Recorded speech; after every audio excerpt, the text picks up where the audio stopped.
Bienvenidos, trabajadores de la luz. Hoy, en este segundo audio, como prometimos, vamos a hablar de sexo. El sexo es uno de los motores del ser humano, de su propia natura, por lo tanto, manipulables e interesantes para los educadores. Vamos a visionar un poco cómo lo usamos, cómo lo sentimos, o más bien, cómo lo creemos, porque la educación social nos ha hecho creer cosas. Entonces, el término sería ese. ¿Cómo creemos nosotros el sexo? El sexo se utiliza con fines sociales, como otros motores que disponemos, como la emoción o la capacidad de soñar y tantos otros. La educación pretende envolver la sociedad y el comportamiento de las personas para crear una sociedad concreta. Entonces, el sexo lo podemos ver muy a menudo en nuestra propia vida, porque yo he manifestado mi sexualidad así, de esa forma, en su momento, y el sexo está envuelto en el intercambio. El primer factor determinante del sexo es el intercambio. Tú no le das sexo a una persona si esa persona no te va a dar su sexo a ti, evidentemente. Luego aparece otro factor, que es la propiedad. Si os fijáis, el intercambio y la propiedad privada, al adquirir una propiedad, conseguir ser dueño, es, vamos a decir, el cimiento de la estructura de una sociedad capitalista. Primero la necesidad del intercambio, la necesidad de que yo tenga que querer algo, tú lo tengas y lo vendas. Ese es el mundo de la tiendina, de la que tantísimas veces hemos hablado. Pues en el mundo de la tiendita hay un tendero que tiene cositas y vende cositas, y luego tiene una serie de supuestos o potenciales clientes que están en la calle y a los que se les hace creer que necesitaban esas cosas para poder ser, y ahí comienza el negocio. Ese es el negocio. Si yo te hago creer que tú necesitas y yo vendo cosas, pues te voy a tener toda tu vida comprándome cositas, porque tú creías que teniendo no sé qué cositas ibas a conseguir no sé qué estados de ánimo y no sé qué historias que te iban a hacer súper feliz. Y estoy segura que todos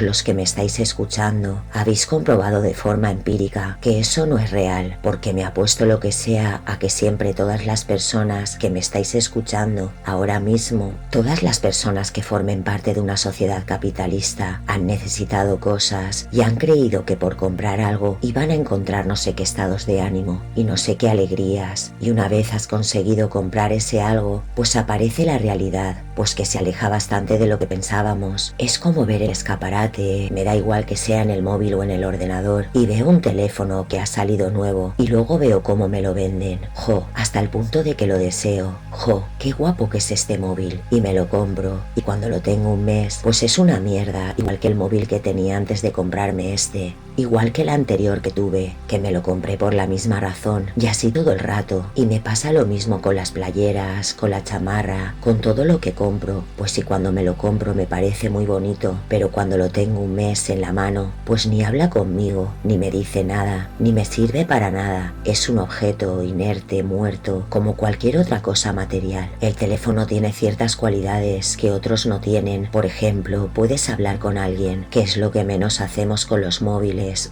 que es curioso, pero es así. Es un dispositivo para hablar a distancia con una persona, y es lo último que hacemos, porque nos han hecho creer de nuevo que es más importante mantener distraídas a las personas con todas esas aplicaciones del móvil, y lo que menos utilizamos es el teléfono. Usamos más bien el TikTok, el TikTak, el TikTik y cualquier otra aplicación antes que llamar, que es para lo que se creó el teléfono. Pero bueno, eso es independiente. La cosa es que con la sexualidad pasa lo mismo. Nosotros entramos en un intercambio, siempre con una expectativa, como en estos programas de citas a ciegas. Es un experimento social bastante curioso, ese programa donde ves cómo dos personas van a una cita a ciegas buscando el amor, y el presentador les suele preguntar cuando llega: ¿qué buscas? ¿Cómo te gustan los chicos, las chicas? Y dicen: a mí me gustan que sean majos, que me hagan reír, el otro que sea independiente, el otro, cada uno la historia que más se relaciona con su propia forma, con su propia necesidad, o con lo que él desea, o con lo que él busca, o con lo que él quiere en su relación. El caso es que en la sexualidad se produce un intercambio, y cuando se hace sexo, cuando se entra en la actividad sexual, es como lo que supone un beso, aunque el sexo es más contundente que un beso, porque no es lo mismo dar un pico que comerte la boca, que pegar un buen polvazo. Cada cosa tiene su intensidad, y en consecuencia aparece ese contrato tácito, que no se habla, pero que ocurre, y todo el mundo lo entiende. Y cuanto más poderoso sea el intercambio, no es lo mismo dar un pico, como decimos, pues esas actividades implican que ese intercambio sea más contundente, ese intercambio que se convierte en un contrato, que ese contrato siempre está basado en la propiedad.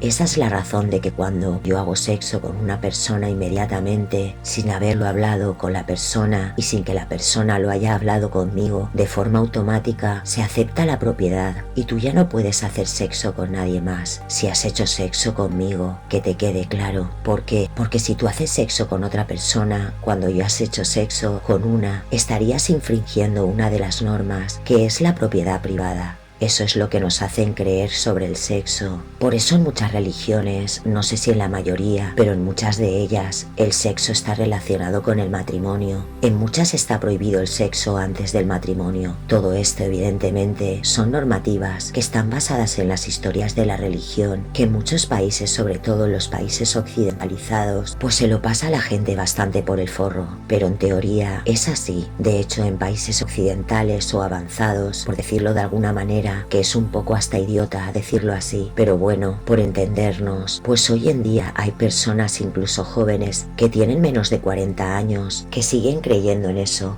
de que el sexo en el matrimonio y tal, el sexo con mi pareja, y tienen que tener una estabilidad. Por eso se llama pareja estable, que es un término que es hasta un poco ridículo, porque ¿qué quiere decir eso de pareja estable? Pareja que no tiene problemas, pareja que no tiene altibajos, ¿eso es estable? No sé qué quiere decir estable, pero así es como lo denominan, pareja estable, lo cual quiere decir que vamos a ser pareja mucho rato, todo el rato que consigamos. No tenemos ni puta idea de cuánto tiempo vamos a estar en pareja, pero vamos a llamarlo estable, porque así nos mola más, porque da más sentido de propiedad privada, porque siento más y mejor que es mi pareja. Ese es el enfoque real del sexo. El sexo es una moneda con la que tú compras la propiedad privada de otra persona, de su sexualidad y de su comportamiento ante los demás, de forma que tú intervienes directamente y de forma inevitable en el hecho que esa persona pueda hacer sexo con otras personas. Fijaros qué curioso, ¿eh? Ya hemos hablado de que el motor sexual es algo que forma parte del ser humano, pero yo, para poder hacer sexo con alguien, acepto abortar mi propia sexualidad, detenerla y dejarla en stand-by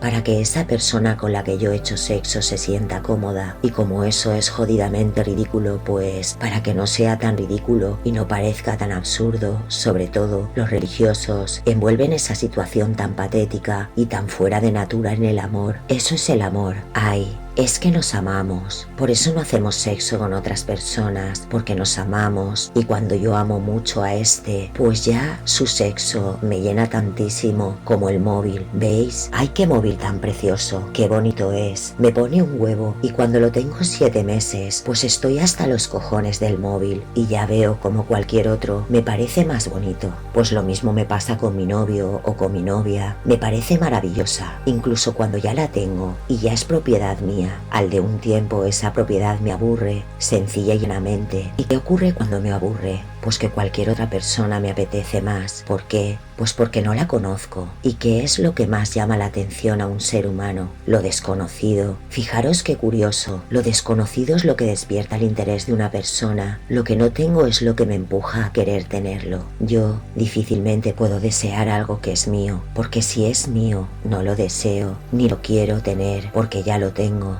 Yo siempre deseo eso que no es mío, eso sí puedo quererlo. Eso es parte de la educación social, el querer. El querer es el alimento del mundo de la tiendita. En el mundo de la tiendita, el querer es el motor del vendedor. El vendedor no puede existir sin el querer del cliente. Y eso es básicamente la manifestación del sexo de las personas. No voy a entrar por esta razón porque estamos intentando expresar cómo sentimos, cómo creemos el sexo, en la forma de la sexualidad de cada uno, porque eso es independiente. No importa si haces un sexo maravilloso, un sexo mejor o peor, porque cada persona, cada pareja, tiene una búsqueda de su sexualidad maravillosa y acojonante, y lo que tú quieras, pero la condición es la propiedad. Cuando tú has decidido hacer sexo con una persona, has firmado un contrato tácito que no se habla, pero que aparece de forma automática e inevitable, en la que tú te comprometes a no hacer sexo con nadie más. ¿Qué ocurre con esto? Que apartas de ti uno de los grandes motores de tu propia natura, que es la sexualidad, y el educador, con esa manera que te ha enseñado de entender la sexualidad y de las relaciones sexuales, pues hace que uno de tus motores principales quede abortado, quede apartado. lo dejes en stand-by, lo dejes muerto y no lo uses. ¿Qué podríamos decir que es realmente el sexo? Si mirásemos el sexo por un momento sin criterio educacional, sin ningún punto de vista de ninguna educación, de ninguna cultura, imaginaos por un momento que vemos una tribu apartada de la sociedad, que vive en un valle, en una montaña, que no está habitada más que por ese pueblo y no tienen educadores, pues seguramente la gente haría sexo porque les encanta, por eso harían sexo. Tengo muchas ganas, espero y deseo que algún día las chicas puedan decir: yo hago de todo en el sexo, con quien me da la gana, porque me encanta. Me encantaría escuchar eso, me encantaría escuchar a las mujeres libres que dijeran: me encanta hacer el amor,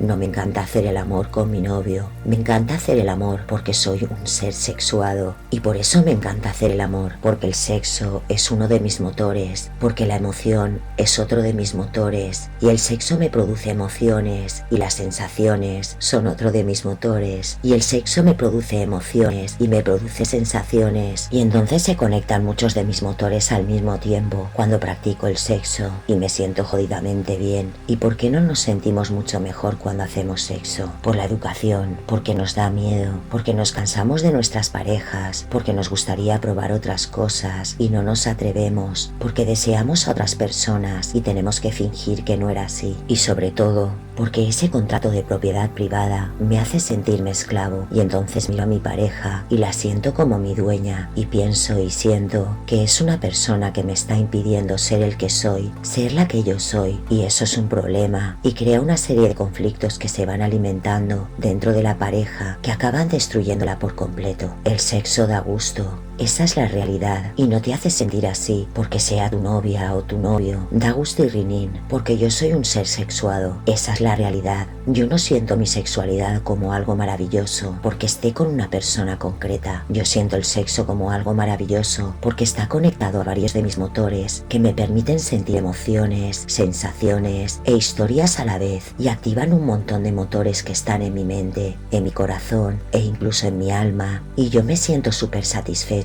y súper bien con todas esas cosas que estoy sintiendo. Lo mismo que me ocurre cuando escucho música y sin poder evitarlo me pongo a bailar. ¿Cuántas veces os ha pasado que escucháis una canción y os levantáis de la silla sin querer, os ponéis a bailar? ¿Y cuántas veces escucháis una canción y te entra la ternura? ¿Y cuántas veces escuchas una canción y lloras porque te llena de recuerdos o de sensaciones o de emociones? El sexo es lo mismo, es otro motor que te permite conectarte con tu ser esencial. Debería de ser porque realmente en la natura del ser humano el sexo es un atajo para el amor. Yo entiendo, creo y pienso, sin ánimo de entender o creer que esto pueda ser verdad o mentira, simplemente es un tipo de pensamiento que es personal y básicamente mío. Yo pienso que Dios, la Madre Padre, que es más lista que el hambre, pues sabe simplemente que el amor es complejo en este mundo y por eso ha hecho de la sexualidad así, para que nos sirva como un camino más corto para llegar a amarnos. Es más fácil amar a una persona con la que estás haciendo sexo que amar a una persona con la que estás fregando el portal. La relación sexual es un contrato tácito, un contrato que no se habla, pero que se envuelve de inmediato en la propiedad privada y en la ausencia de todos los demás. Eso es el sexo, siempre metido en una caja, la caja del sexo, y hablaremos de otras cajas que la sociedad en la que vivimos y otros manipuladores o educadores que llamamos crean un mundo lleno de cajas. ¿Para qué sirven las cajas? Porque el sexo tiene una caja, el amor tiene otra caja, la lujuria tiene otra caja y porque hay una caja para la música y hay una caja para el deporte y hay una caja para la política y una para la religión, hay una caja para todo. ¿Por qué tenemos que tener la mente dividida en cajas? Hablaremos en otros audios de todas estas cajas y cómo podemos ver al final el sexo se convierte en un contrato a través del cual yo me obligo a mí misma a hacer sexo solo con una persona porque hice sexo con ella. Eso es básicamente cómo creemos nosotros el sexo. Así que hasta el próximo audio en el que hablaremos de lujuria, pues amaros mucho, seres evolucionarios.